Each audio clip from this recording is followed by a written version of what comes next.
Assalamualaikum warahmatullahi wabarakatuh. Kami dari kelompok 5 yang beranggotakan saya, Latu Jara dengan NIM 180811642070, dengan teman saya Jessica Ulandari dengan NIM 180811642024. Kita akan bahas mengenai teori psikoanalisis sosial dari Karen Harney. Siapa itu Karen Harney? Karen Harney adalah seorang anak bungsu dan satu-satunya perempuan di keluarga Danielson yang lahir di Jerman pada tanggal 15 Desember 1885. Keluarga Danielson cukup rumit, di mana Karen sendiri bukanlah anak yang bahagia. Ia diperlakukan tidak adil oleh ayahnya yang lebih mencintai laki-lakinya.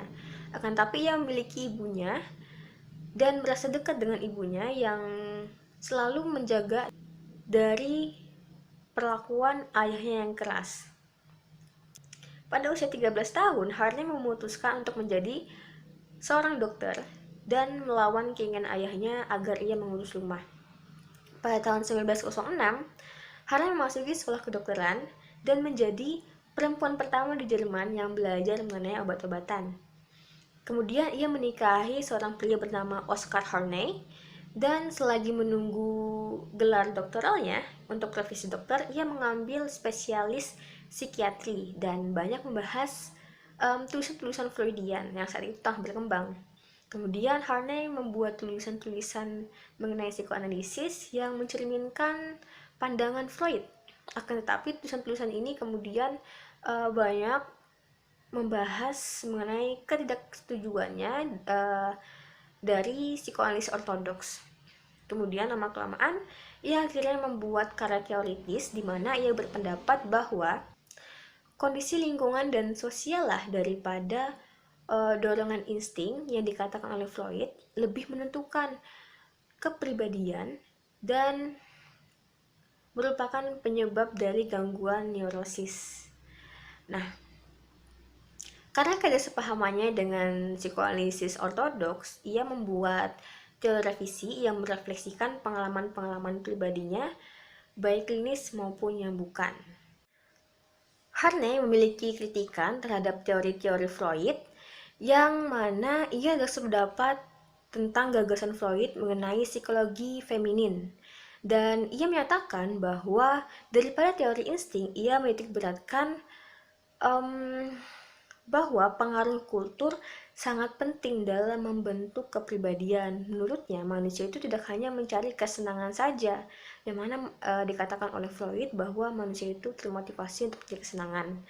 Nah, menurut Harney ada dua prinsip pada manusia, yaitu keamanan dan kepuasan. Karena masalah kejiwaan itu bukan akibat dari insting, tapi dari usaha seorang mencari jalan keluar agar bisa melewati keadaan penuh rintangan. Nah, keadaan ini diciptakan oleh lingkungan dan bukan oleh insting.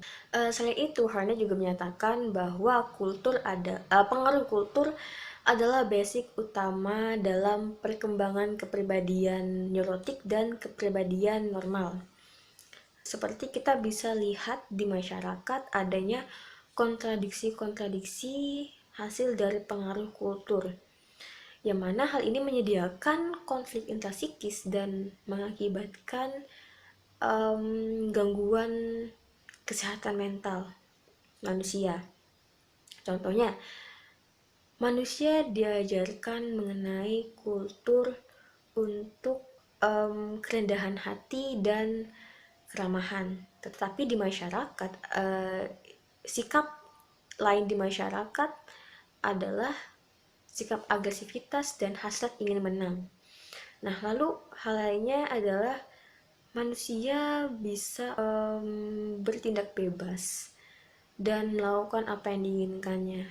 Akan tetapi ternyata ia terbatasi oleh faktor genetis, kayak memiliki penyakit keturunan, ataupun dia terbatasi oleh status sosialnya. Nah, kontradiksi dari pengaruh kultur ini itu memiliki peran dalam perkembangan manusia. Selain kultur,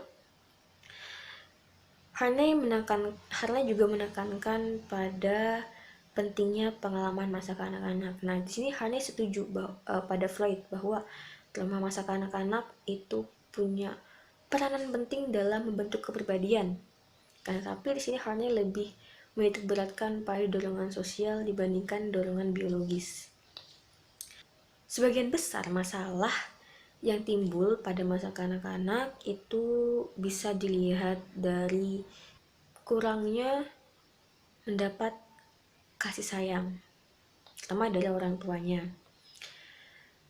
Di sini ketika seseorang mendapatkan masa kanak-kanak yang berat, yang hal ini akan menimbulkan kebutuhan-kebutuhan neurotik, yang mana kebutuhan-kebutuhan ini adalah satu-satunya cara bagi sang anak untuk merasakan perasaan aman.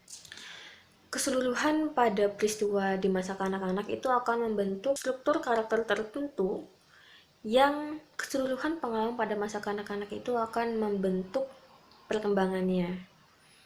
Nah, kemudian Harney juga ada membahas mengenai permusuhan dasar dan kecemasan dasar atau basic hostility dan basic anxiety. Nah, basic hostility atau permusuhan dasar ini adalah perasaan anak yang muncul ketika orang tuanya itu tidak memenuhi kebutuhannya akan kepuasan dan keamanan.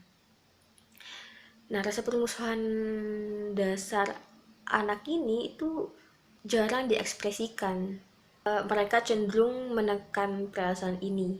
Misalnya ketika seorang anak mendapatkan perlakuan dari orang tuanya dan anak tidak menerima hal ini, ia juga tidak bisa melawan orang tuanya.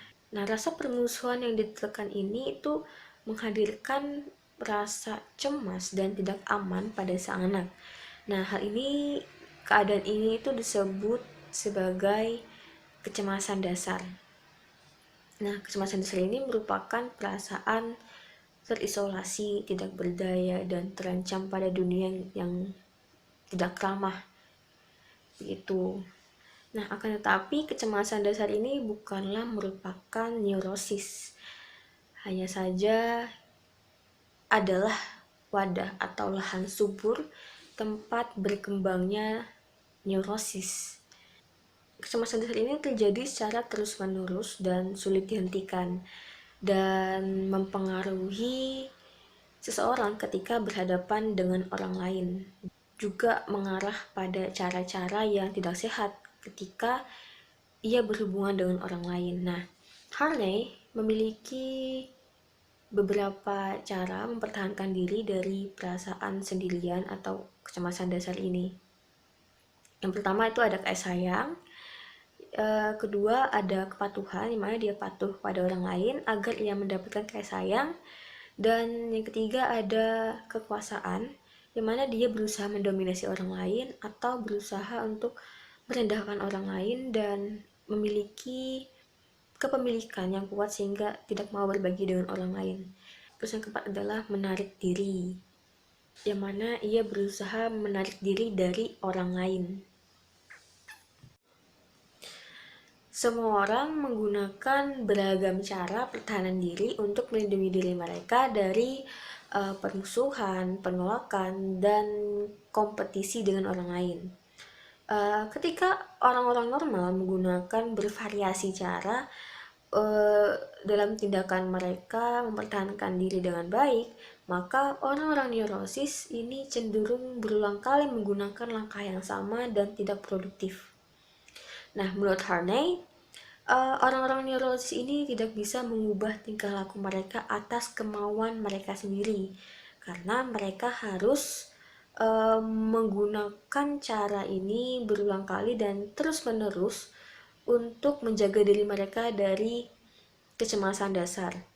Gimana hal ini malah mengarah pada lingkaran setan, yaitu dorongan-dorongan kompulsif untuk melindungi diri mereka dari kecemasan dasar malah mengarah pada tingkah laku yang memupuk perasaan diri rendah, rasa permusuhan kepada siapapun atau apapun, dan pencarian kekuatan yang tidak wajar, hingga ketakutan yang terus-menerus. Nah, hal ini malah mengakibatkan kecemasan dasar yang lebih besar lagi. Nah, Harney menemukan 10 kebutuhan neurosis ketika orang-orang neurotik melawan kecemasan dasar mereka. Kebutuhan neurotik ini lebih spesifik dari 4 cara pertahanan dasar yang tadi sebelumnya saya sebutkan. Dan kebutuhan neurotik ini saling tumpang tindih satu sama lain, dan setiap orang bisa menggunakan lebih dari satu kebutuhan. Dan 10 kebutuhan ini tuh berkaitan dengan orang lain. Nah, kebutuhan pertama yaitu adalah kebutuhan neurotik akan kasih sayang dan penerimaan diri. Nah, orang-orang neurotik ini dalam pencarian mereka akan cinta dan penerimaan diri, berusaha dengan cara apapun agar ia bisa menyenangkan hati orang lain, agar ia bisa memenuhi harapan orang lain, dan ia memiliki perasaan kurang nyaman ketika ada permusuhan yang orang lain lakukan. Nah, yang kedua yaitu kebutuhan neurotik akan rekan yang kuat. Orang-orang neurotik yang memiliki rasa kepercayaan diri rendah cenderung mencari partner atau pasangan yang lebih kuat dan berpengaruh. Nah, ia ini juga memiliki pandangan akan cinta yang sangat tinggi. Orang-orang neurotik ini juga memiliki ketakutan akan sendirian dan ditinggalkan. Yang ketiga adalah kebutuhan neurotik untuk membatasi dirinya dalam lingkup yang sempit. Orang-orang neurotik ini cenderung menurunkan kemampuannya ke tingkat yang lebih rendah. Ia berusaha untuk tidak menonjol. Keempat, ada kebutuhan neurosis akan kekuatan. Orang-orang neurosis dengan kebutuhan ini membutuhkan untuk mengontrol orang lain dan tidak menginginkan perasaan lemah dan tidak pintar. Lalu kelima, yaitu kebutuhan neurotik untuk memanfaatkan orang lain. Nah, orang-orang neurotik ini selain dia membutuhkan untuk memanfaatkan orang lain, ia menilai bahwa apakah orang lain ini bisa memenuhi kepentingan dirinya sendiri. Akan tetapi di saat yang sama, ia pun takut untuk dieksploitasi oleh orang lain. 6, ada kebutuhan neurotik akan penghargaan diri dan gengsi. Orang-orang neurotik ini memiliki kebutuhan untuk menarik perhatian agar untuk terlihat menonjol, dan bagaimana orang-orang ini hanya tertuju pada dirinya. Yang keenam itu adalah kebutuhan neurotik akan penghargaan sosial atau gengsi, yang mana dalam melawan kecemasan dasarnya orang neurotik ini menginginkan perhatian yang hanya ditunjukkan padanya. Jadi ia suka untuk terlihat menonjol. Ketujuh, ada kebutuhan neurotik akan kekaguman pribadi. Nah, yakni di orang-orang neurotik ini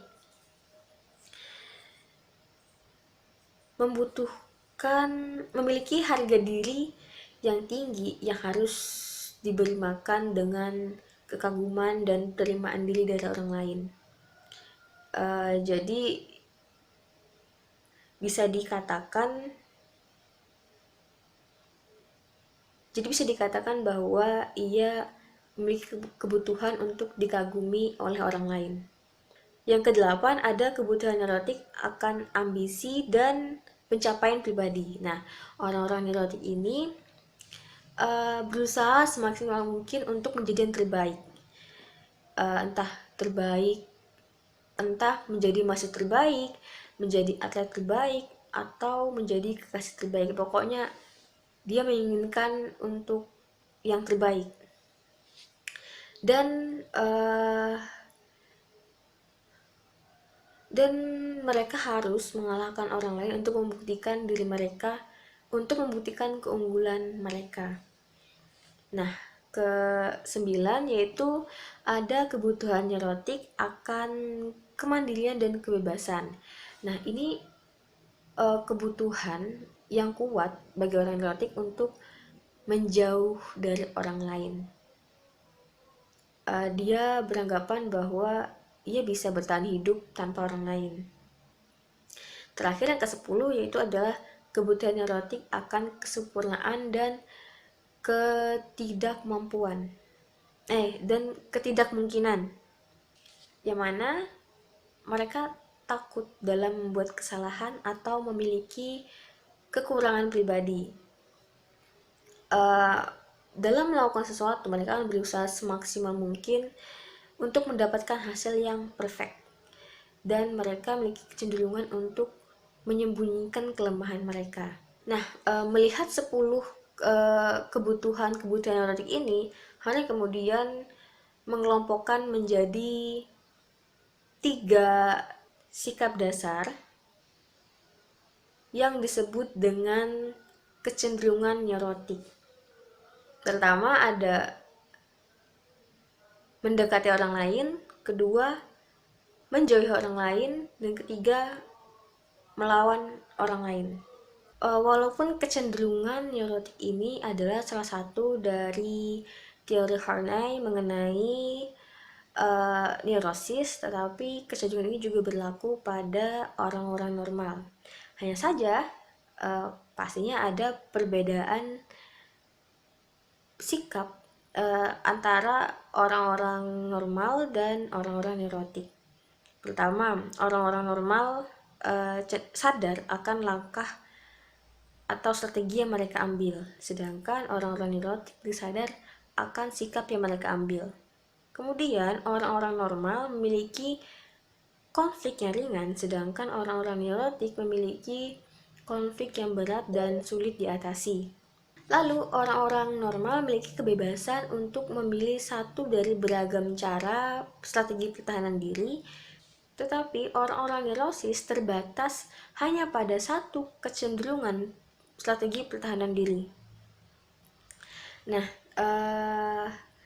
jadi ada perbedaan kan antara sikap yang diambil oleh orang-orang normal dan orang-orang neurosis. Oke, tadi Harney menjelaskan ada 3 sikap dasar dalam kecenderungan neurosis. Yang pertama tadi ada mendekati orang lain. Nah, mendekati orang lain ini bukan dengan memberikan cinta yang tulus, tapi ini adalah kebutuhan neurosis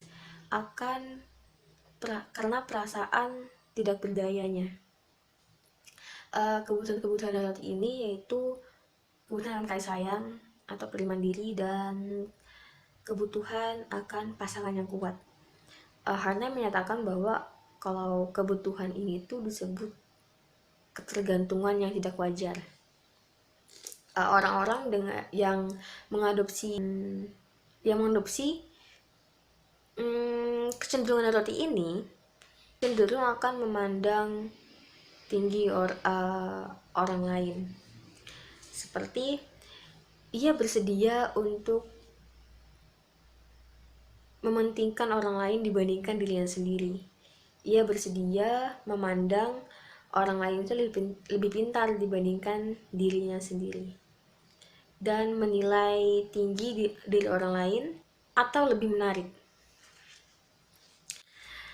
Oke, kecenderungan neurotik yang kedua yaitu melawan orang lain. Jika sebelumnya merupakan pribadi yang penurut, maka kali ini adalah kepribadian yang agresif.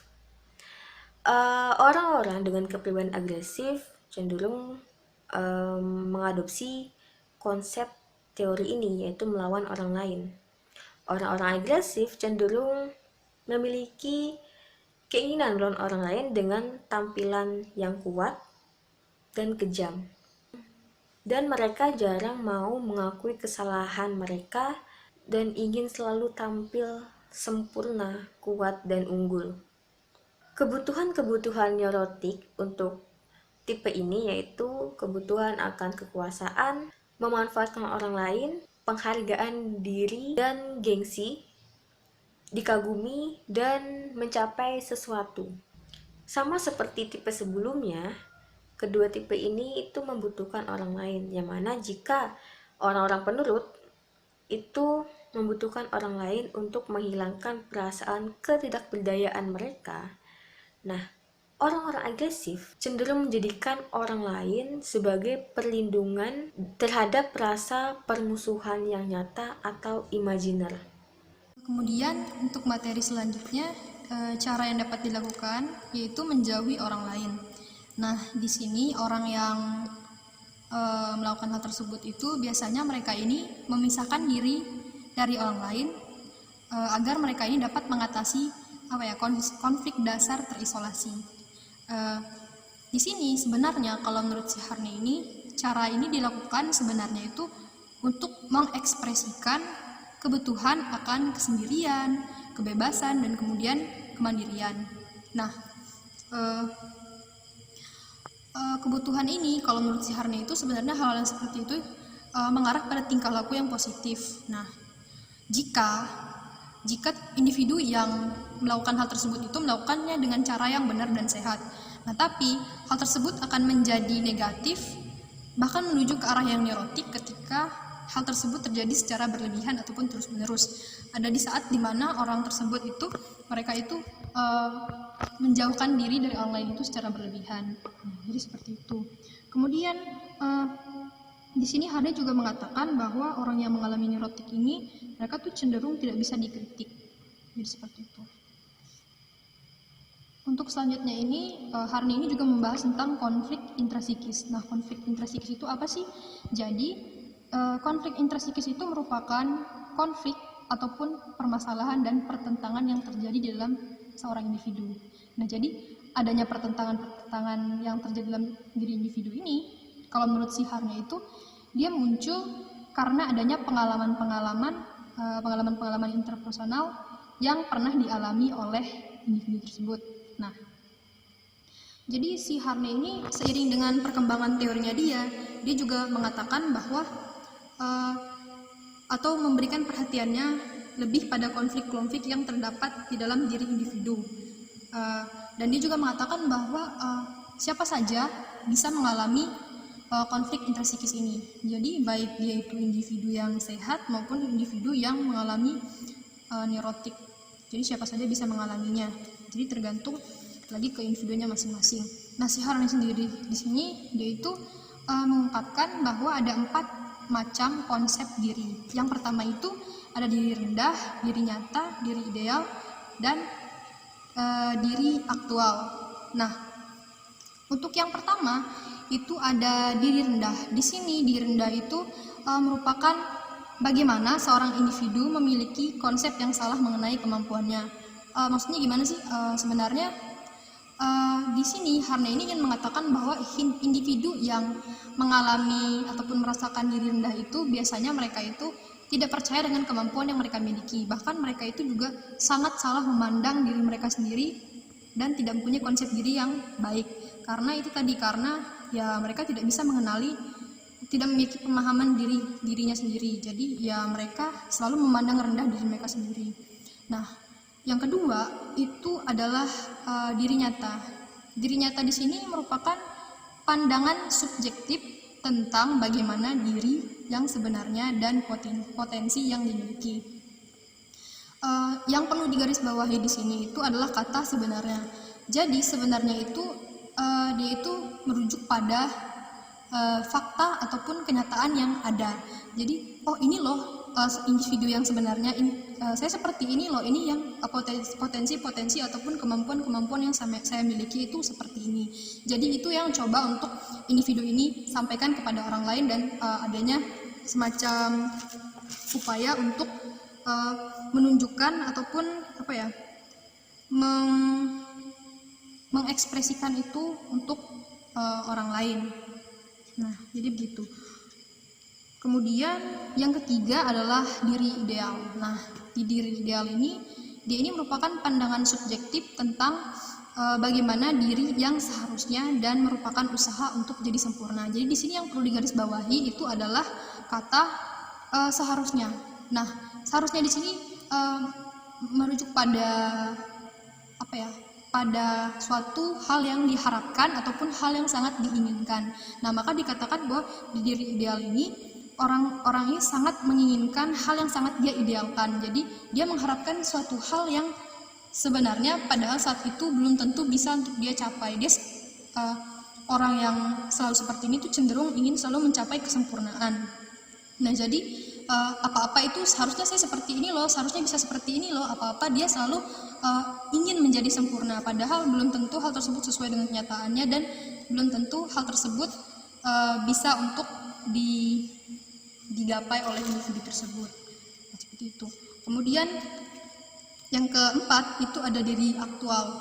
Nah, kalau ketiga konsep diri yang tadi itu merupakan secara subjektif, kalau ini tuh lebih ke arah objektif. Nah, kenapa begitu? Karena diri aktual ini merupakan kemampuan mental fisik tanpa adanya pengaruh dari luar dan persepsi orang lain.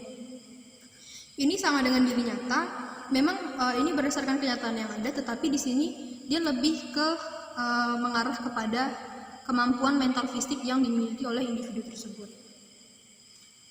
Nah, jadi seperti itu. Nah, jadi selain konsep diri, si Harney ini juga memiliki selain itu terdapat dua konflik intrasikis yang penting kalau menurut si Harney. Jadi yang pertama itu ada gambaran diri ideal dan kebencian diri. Jadi kita bahas yang gambaran ideal dulu. Jadi di sini si Harney ini percaya bahwa makhluk hidup itu jika mereka diberikan sebuah lingkungannya dengan disiplin dan kehangatan, kemudian yang sangat ramah, maka mereka itu akan mengembangkan sebuah perasaan aman dan percaya diri, serta mereka itu cenderung untuk memiliki pemahaman terhadap dirinya sendiri. Nah, akan tetapi sebaliknya, kalau misalkan lingkungan-lingkungan yang seharusnya mereka butuhkan untuk mereka dapat berkembang untuk memahami dirinya sendiri, lalu sebaliknya kenyataan yang ada lingkungan yang dingin, kemudian yang tidak sesuai dengan yang seharusnya. Nah, maka hal itu akan merujuk pada pengaruh yang besar untuk kepribadian seseorang itu. Dan Henry juga mengatakan bahwa pengaruh negatif awal yang mereka alami tersebut seringkali sangat mempengaruhi seseorang untuk dapat memperoleh pengalaman dirinya sendiri. Nah, karena si Harney di sini berbicara tentang sama seperti Freud tentang pengaruh masa kecil,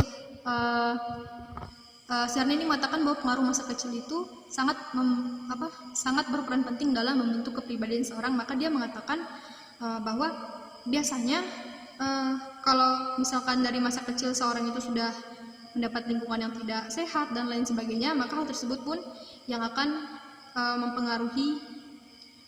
mempengaruhi individu tersebut, sehingga hal ini bisa menyebabkan perasaan terpisah dari diri mereka sendiri. Nah, orang tersebut akan merasa terpisah dari orang lain karena mungkin mereka merasa bahwa diri mereka tidak sesuai dengan apa yang mereka harapkan. Nah, ini seperti itu. Di sini gambaran diri ini dia itu mencakup 3 aspek penting. Yang pertama ada pencarian keagungan, permintaan neurotik, dan kebanggaan neurotik. Nah, mulai dari pencarian keagungan. Di pencarian keagungan ini terbagi lagi menjadi 4 elemen penting. Yang pertama itu adalah pengidealan diri. Nah, pengidealan diri di sini mereka ini orang-orang yang mengalami neurotik ini biasanya mereka itu meyakini bahwa gambaran diri ideal mereka nyata dan menjadikannya sebagai bagian dari aspek kehidupannya. Nah, maksudnya itu gambaran diri ideal itu yang seperti udah dijelaskan tadi, hal-hal yang sangat mereka harapkan ataupun yang seharusnya mereka dapatkan. Nah, itu yang sebenarnya hal tersebut belum tentu benar, yang hanya mereka harapkan dan bisa jadi hal itu merupakan khayalan semata. Nah, itu menurut mereka sebenarnya menurut orang yang mengalami neurotik, hal itu merupakan hal yang nyata. Nah, sehingga mereka pun apa ya, menjadikannya itu sebagai bagian dari aspek kehidupannya, entah itu acuan hidupnya, kemudian konsep dirinya, bahkan sampai kepada bagaimana dia berhubungan dengan orang lain. Nah, itu yang akhirnya membuat dia sendiri itu lebih menganggap bahwa aku memiliki dunia sendiri, sehingga dia selalu mencari keagungan itu dan tidak terlalu sibuk dengan orang lain. Nah, itu yang pertama, pengidealan diri. Lalu yang kedua ada kebutuhan akan kesempurnaan.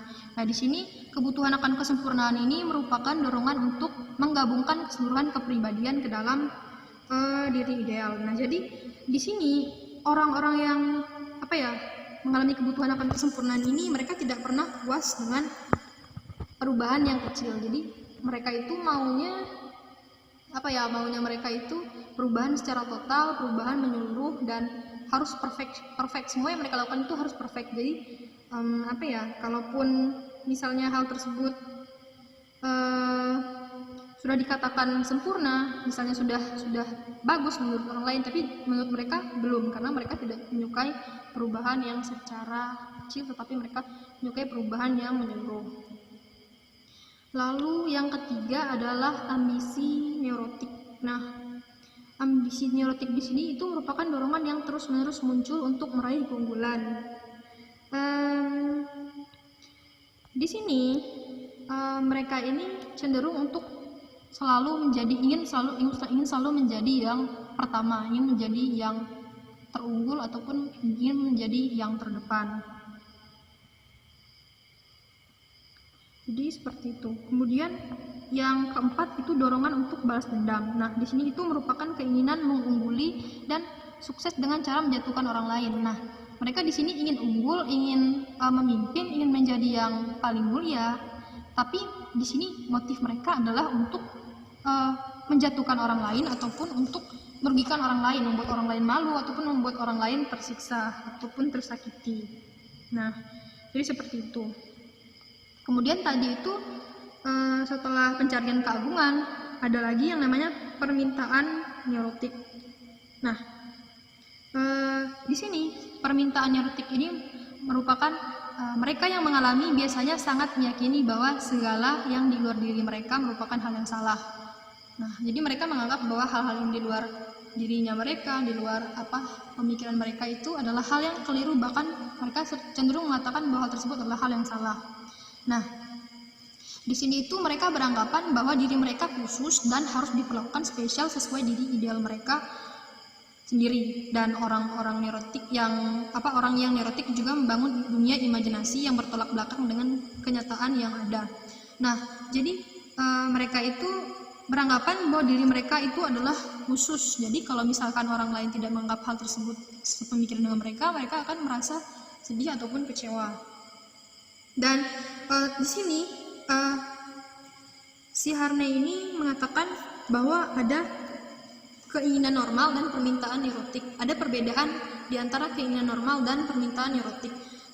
Misalnya nih, kalau keinginan normal biasanya contohkan misalkan kita mau nonton sebuah film baru yang ada di bioskop. Nah, karena itu film baru dan mungkin itu film merupakan film yang sudah lama kita tunggu-tunggu, akhirnya tayang, kita pun datang jauh-jauh untuk membeli tiket dan untuk menonton film tersebut. Jadi kita harus menunggu antrian yang panjang, dan pasti ada dong, wajar kalau misalkan kita ngerasa khawatir nih, misalnya nanti gimana kalau kita udah antri lama-lama tapi ternyata tiketnya malah habis. Itu kan pasti normal dong kalau kita berpikiran seperti itu. Dan selain itu juga normal kalau misalnya kita berpikiran untuk duduk di tempat yang nyaman sehingga kita bisa menikmati film itu dengan nyaman. Nah, itu merupakan hal yang normal. Dan kemudian misalnya nih saat sedang antri membeli tiket, nah pasti normal juga dong kalau misalnya kita pengen untuk cepat berada di depan dan ingin segera sampai di depan untuk membeli tiket tersebut. Nah, itu merupakan hal yang normal, ada keinginan. Cuman kita tahu kalau misalnya kita malah menyelinap ke depan, itu merupakan hal yang salah. Nah, itu menurut keinginan normal. Nah, tapi kalau permintaan neurotik ini, mereka itu sama, mereka ingin memikirkan hal yang sama. Jadi mereka mau juga untuk berada di depan, kemudian ingin mendapat tempat duduk yang bagus, kemudian mereka ingin ya keinginan mereka terwujudlah untuk menonton film tersebut. Nah, tetapi mereka benar-benar melakukan hal tersebut. Nah, jika mereka benar-benar ingin sampai ke depan, mereka tanpa merasa bersalah, mereka itu akan memotong antrian tersebut dan maju ke depan. Nah, mereka tidak segan-segan untuk melakukan hal tersebut, bahkan mereka sama sekali tidak merasa bersalah akan tindakan yang sudah mereka lakukan tersebut. Nah, jadi di situ letak perbedaannya. Kemudian yang ketiga itu adalah kebanggaan neurotik. Nah, di sini kebanggaan neurotik ini merupakan kebanggaan yang keliru dan tidak didasari pada realistis yang sebenarnya, tetapi lebih ke gambaran palsu tentang diri seseorang. Nah, di sini sebenarnya itu orang-orang yang mengalami ini, mereka itu apa ya? Membanggakan hal yang sebenarnya hal tersebut itu bahkan sebenarnya tidak pantas untuk dibanggakan, karena bisa jadi faktor apa saja bisa, mungkin karena memang hal tersebut tidak benar adanya, melainkan cuma hayalan-hayalan dari mereka semata. Nah, jadi bisa jadi hanya sebatas seperti itu saja. Jadi orang ini biasanya akan merasa sedih apabila orang tidak memperlakukan mereka sesuai dengan apa yang mereka inginkan. Jadi seperti itu. Kemudian kalau yang tadi itu gambaran diri ideal, sekarang ini ada kebencian diri. Nah, di sini seperti yang bisa dilihat, orang-orang yang melakukan pencarian neurotik akan keagungan dan kemuliaan itu, kalau menurut si Harney itu, mereka itu tidak akan pernah merasa bahagia. Kenapa? Karena mereka tidak akan pernah merasa puas dengan apa yang mereka dapatkan. Ya karena mereka tidak pernah merasa puas, mereka pasti ingin menuju suatu kesempurnaan. Jadi mereka ingin selalu terus-menerus seperti itu. Nah, walaupun saat itu dimana titik ketika mereka sudah mencapai suatu kesuksesan, tapi mereka tetap beranggapan bahwa ada hal yang masih terus harus mereka capai dan harus mereka dapatkan pada saat itu. Nah, jadi di sini dikatakan bahwa ketika mereka akhirnya menyadari bahwa mereka tidak dapat memenuhi tuntutan yang tak pernah terpuaskan tersebut dan tidak mendapat apa yang mereka inginkan, maka mereka akan mulai membenci diri mereka sendiri dan menganggap diri mereka itu rendah karena mereka tidak bisa mendapatkan apa yang mereka inginkan. Dan di sini menurut si Harney ini ada 6 cara utama yang biasa dilakukan individu untuk mengekspresikan kebencian mereka terhadap diri mereka sendiri. Jadi yang pertama itu ada menuntut diri sendiri tanpa henti, menyalahkan diri tanpa henti, tanpa ampun, menghina diri sendiri, frustasi, menyiksa diri, dan menghancurkan diri. Kita lihat dari yang pertama itu menuntut diri sendiri tanpa henti. Nah, orang ini biasanya akan terus-menerus menuntut dirinya sendiri tanpa henti. Jadi mereka di sini untuk menuju kesempurnaan, walaupun sebenarnya saat itu mereka sudah mencapai suatu keberhasilan. Jadi walaupun misalnya mereka lagi berada di puncak kejayaannya, nah karena orang ini tidak pernah merasa puas, jadi mereka akan terus menuntut dirinya tanpa henti, dan terus akan seperti itu. Apapun yang mereka capai, mungkin mereka tidak akan pernah merasa puas. Jadi seperti itu. Yang kedua, menyalahkan diri tanpa henti. Nah, orang neurotik ini akan secara terus-menerus memaki dirinya sendiri, selalu menyalahkan dirinya atas apa hal yang terjadi. Jadi sudah masuk tahap di mana mereka itu menyalahkan diri sendiri tanpa henti. Lalu yang ketiga, menghina diri sendiri. Nah, mereka akan menunjukkan ekspresi meremehkan, merendahkan, meragukan, mengolok, bahkan sampai menertawakan dirinya sendiri. Lalu selanjutnya itu frustasi diri. Di frustasi diri ini, Harney itu membedakan disiplin sehat dan frustasi neurotik. Jadi kalau disiplin sehat menurut si Harney itu adalah saat dimana seseorang itu menghentikan sebuah aktivitas menyenangkan dengan tujuan-tujuan yang masuk akal. Nah, orang-orang di sini mungkin merasakan ataupun melakukan aktivitas yang menurut mereka menyenangkan, tetapi mereka menghentikan hal tersebut karena satu hal yang masuk akal, dan mungkin saat itu ada memang hal yang harus mereka utamakan untuk mereka dapat menghentikan hal tersebut. Mereka menghentikan demi satu hal yang masuk akal. Nah, sedangkan kalau frustasi neurotik ini, mereka itu akan terhambat dalam melakukan hal-hal yang menyenangkan yang mereka anggap tabu. Misalnya itu kayaknya mereka merasa tidak cukup baik untuk pekerjaan yang bagus karena mereka merasa bahwa mereka sendiri tidak pantas untuk mendapatkannya. Jadi begitu. Kemudian menyiksa diri. Nah, di sini kalau menurut si Harney itu sebenarnya semua mekanisme yang ada ketika hal tersebut mereka menganggap bahwa diri mereka rendah, sebenarnya hal itu mengandung makna menyiksa diri. Nah, ketika kita menganggap diri kita sendiri rendah, sebenarnya hal itu sudah mengandung makna bahwa kita menyiksa diri kita sendiri. Dan di sini kalau menurut Harney ini, mereka itu muncul dengan tujuan yang berbeda. Nah, beberapa orang itu melakukannya itu untuk menimbul ataupun melakukan hal tersebut untuk memunculkan suatu penderitaan. Nah, sedangkan beberapa orang juga melakukan penyiksaan terhadap diri itu untuk suatu ekspresi melukai atau menyiksa diri sendiri itu untuk mendapat suatu kepuasan tersendiri bagi mereka. Nah, jadi seperti itu. Mereka juga merasa menderita akibat suatu keputusan. Nah, itu akhirnya mereka menderita dengan keputusan yang mereka ambil sendiri. Jadi mereka bisa melukai diri dengan alat yang tajam ataupun dengan pisau tajam dan lain sebagainya. Nah, kemudian menghancurkan diri sendiri. Ini adalah tahap terakhir dari ekspresi kebencian diri. Jadi tindakan menghancurkan diri bisa secara fisik maupun psikologis, bisa disadari atau tidak disadari, bisa secara akut atau secara kronis, dan benar-benar dilakukan atau hal tersebut hanya menyiksa diri dari bayangannya saja. Nah, kalau misalkan secara fisik itu yang seperti tadi melukai diri, bahkan sampai ke tahap dimana orang itu mengakhiri hidupnya sendiri, itu merupakan ekspresi menghancurkan dirinya. Nah, kalau misalnya secara psikologis contohnya itu orang itu bisa dengan sengaja berhenti dari sebuah pekerjaan yang sedang memuncak. Nah, jadi orang tersebut akan berhenti dari suatu pekerjaan yang padahal saat itu pekerjaan tersebut sudah mencapai puncak kejayaan ataupun sedang berhasilnya. Jadi dia akan menyiksa psikologisnya, menyiksa mentalnya itu dengan berhenti dari pekerjaan tersebut. Nah, jadi itu contohnya.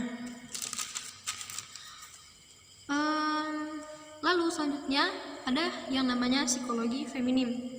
Nah, di sini si Harney ini mengatakan bahwa perasaan inferior seorang wanita itu dikarenakan bagaimana mereka tumbuh dan besar dalam lingkungan mereka tersebut. Jadi lingkungan yang dimaksud oleh si Harney itu adalah lingkungan yang selalu menempatkan wanita itu sebagai makhluk yang tidak mampu dan tidak berdaya. Nah, Harney di sini sebenarnya dia mengatakan bahwa perbedaan psikis pria dan wanita bukan hasil anatomi tetapi kultur sosial. Nah, kalau seperti yang kita tahu, Freud itu menekankan kepribadian seorang itu sebenarnya dibentuk dari pengaruh biologis ataupun pengaruh anatomi. Nah, tapi si Karen Harney ini menentang hal tersebut dan mengatakan bahwa sebenarnya itu hasil dari kultur sosial. Nah, ia juga mengatakan dia setuju dengan konsepnya Oedipus kompleks. Nah, tapi ini secara sosial bukan biologis, karena kalau menurut si Harney ini, si Oedipus kompleks ini memang dipengaruhi oleh anatomi ataupun biologis. Harusnya hal tersebut itu terjadi secara universal dan bukan terjadi secara beberapa saja. Nah, untuk kasus yang pernah ditemukan, Harney ini mengatakan bahwa hal tersebut cuma terjadi dalam beberapa kasus saja dan tidak semua secara universal, dan itu pun menurut dia itu terjadi karena orang tersebut mengekspresikan kebutuhan akan cinta dan kasih sayang. Nah, jadi seperti itu. Nah, jadi orang yang mengalami neurotik tersebut terus kebutuhan neurotik akan kasih sayang ini sebenarnya terjadi sejak kecil. Nah, di sini si Harney sama seperti yang lainnya itu sangat menentang konsep penis envy. Karena dia menganggap bahwa anak cemburu dan dekat dengan cemburu dengan salah satu orang tuanya ataupun dekat dengan orang tuanya itu bukan karena aspek biologis ataupun bukan karena penis envy tersebut, bukan karena biologisnya, bukan karena dia iri dengan penis envy-nya yang dimiliki oleh orang tuanya tersebut. Tetapi menurut si Harney ini sebenarnya mereka itu melakukan hal tersebut untuk mengurangi kecemasan dasar dan bukan pertanda Oedipus kompleks berdasarkan anatomi. Ya, walaupun terdapat aspek seksual, tetapi perilaku sang anak adalah rasa untuk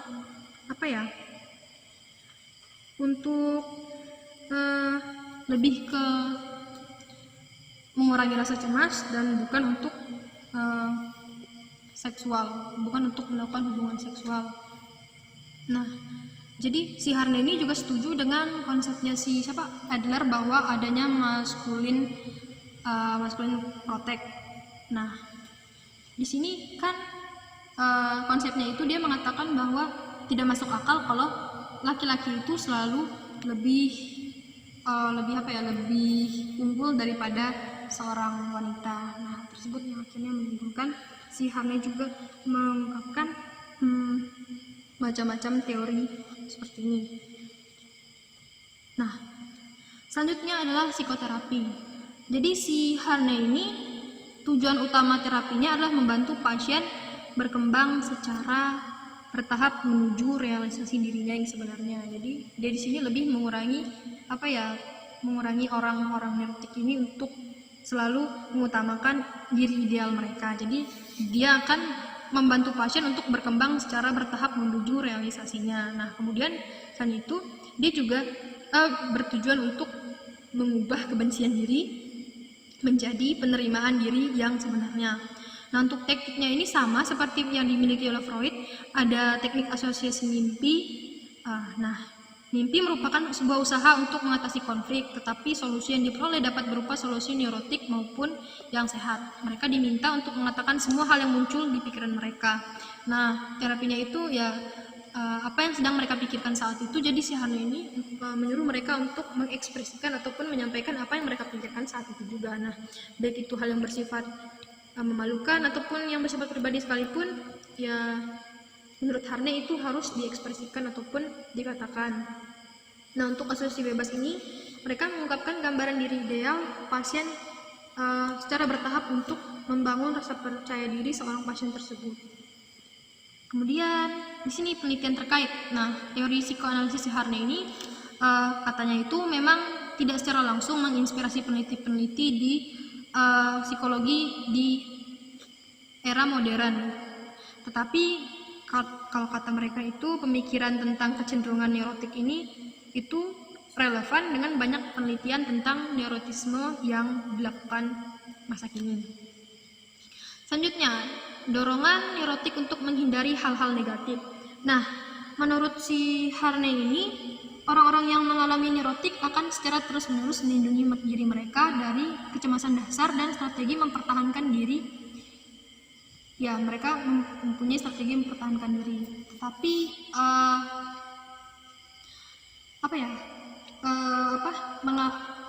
mereka yang mengalami neurotik ini kan secara terus-menerus melindungi diri mereka dari kecemasan dasar.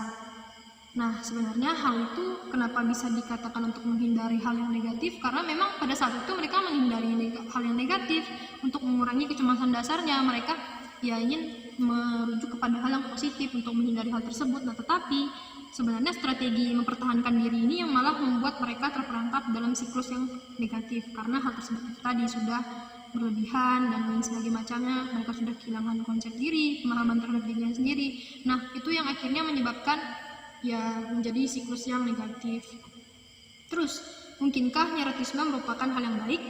Nah, si Harney ini mengatakan kita harus tetap ingat walaupun banyak peneliti yang menunjukkan sisi buruk dari neurotisme, sebenarnya menurut Harney tidak semua hal tersebut buruk. Kenapa? Karena sebenarnya banyak orang neurotik memiliki kemampuan yang baik dalam menghindari hasil-hasil negatif yang membuat hari-hari mereka menjadi terasa lebih baik. Nah, jadi seperti tadi ya mereka ini kemampuan ataupun sensitivitas yang kuat untuk menghindari hal-hal yang buruk. Nah, seperti itu. Nah, ini orang neurotik memiliki sensitivitas neurotik terhadap ancaman yang membuat mereka dapat mengenali masalah dan kemudian mereka akan menjauhi hal tersebut. Itulah yang membuat dikatakan bahwa neurotisme ini sebenarnya ada baiknya juga, walaupun banyak yang mengatakan bahwa sebenarnya hal tersebut buruk hasilnya. Dan selanjutnya itu adalah kritikan terhadap teorinya Harney. Nah, kalau kata peneliti-peneliti yang udah melakukan segala penelitian dan lain sebagainya macam, mereka mengatakan bahwa teorinya ini tidak cukup kuat untuk mengembangkan penelitian dan untuk memenuhi kriteria falsibility. Karena spekulasi dari teori ini itu tidak bisa menghasilkan hipotesis yang bisa diteliti. Oleh karena itu, teori ini kurang dalam variability. Teori Harney ini juga dianggap lebih berhasil, fungsinya itu ya lebih cocok sebagai untuk memecah masalah. Dan kenapa begitu? Karena konsep dan idenya jelas, konsisten dan tidak ambigu. Jadi seperti itu, guys. Jadi itu materi yang bisa saya sampaikan. Terima kasih sudah mendengarkan.